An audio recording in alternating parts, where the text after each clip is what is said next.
Hey guys, welcome back to another video. In this video, I just wanted to make a Fortnite video, something related to the new season because I want to help as many people as I possibly can. Everybody struggles with controller binds, especially with non-claw/non-paddle players. They're always going to struggle with their controller binds because they don't have the most optimal way of holding their controller, and they also don't have the most optimal buttons like paddles. So in order to compensate the skill difference between a non-claw player against a claw/paddle player, we need to get a good set of binds. I'm going to be tackling both PlayStation as well as Xbox. Anyways, without further ado, let's get right into the video. So let's actually start off with the PlayStation 4 as well as the PlayStation 5 controller. We're gonna have left stick edit, right stick jump, X crouch/slide/repair. We're gonna have circle for switch mode, triangle for toggle pickaxe, touchpad for sprint or basically tactical sprint. We're gonna have the right side of our D-pad for map, and we're gonna have the top side of our D-pad for inventory. Personally, these binds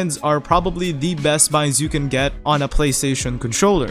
Having left stick edit as well as right stick jump allows you to have full control over your movement without letting go of the sticks whatsoever. For tactical sprint, it's actually really smart to put it on touchpad because you can kind of stretch your index fingers to tap the top side of the controller. This is applicable for both PlayStation 4 as well as PlayStation 5 controller. It doesn't matter which index finger you use, whether it's the right one or the left one. Whichever is most comfortable to you, I would resort to that. And then we're gonna put our crouch as well as slide and repairing on X because in my opinion, crouching is not as important as jumping. For the build controls, I will not recommend anything outside of Builder Pro. Unless you have paddles, it's probably smart to stay to Builder Pro. For the editing controls, I highly recommend L1 confirm, R2 select, as well as R1 to reset. Although I highly recommend putting auto confirm edits on both. If you don't want to use confirm edit on release, L1 confirm is a pretty solid button for confirming your edits. So yeah, that's pretty much it for the PlayStation 4 as well as the PlayStation 5 controller. Now let's move on to the Xbox controller.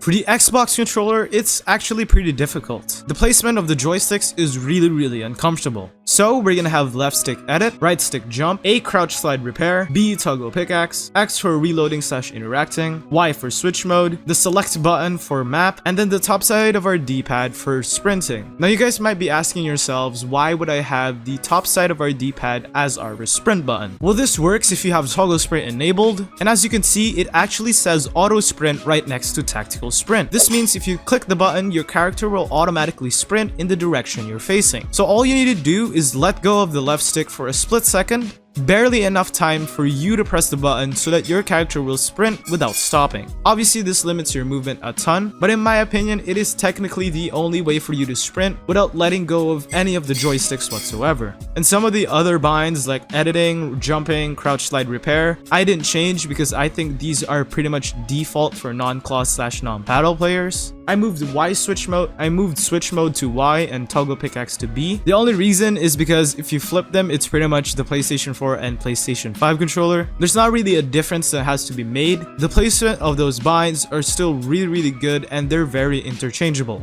And we're gonna follow this trend for the build controls. Just like the PlayStation 4 and the PlayStation 5 controller, we're gonna stick with standard Builder Pro. Unless you have paddles, once again, this is not worth changing.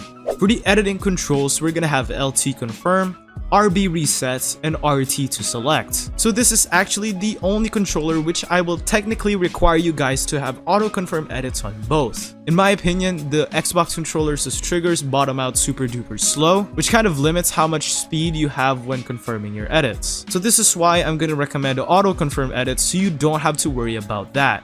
Anyways, that's it for the video. I hope you guys enjoyed the video. Leave a like if you did, subscribe if you're not subscribed already, and make sure to share this with your friends. And if you know any non-claw/non-paddle player that needs these settings, please share this with them. It greatly helps the channel, and I hope it helps them too. Once again, thank you guys so much for watching, and I'll see you guys in the next video. Goodbye.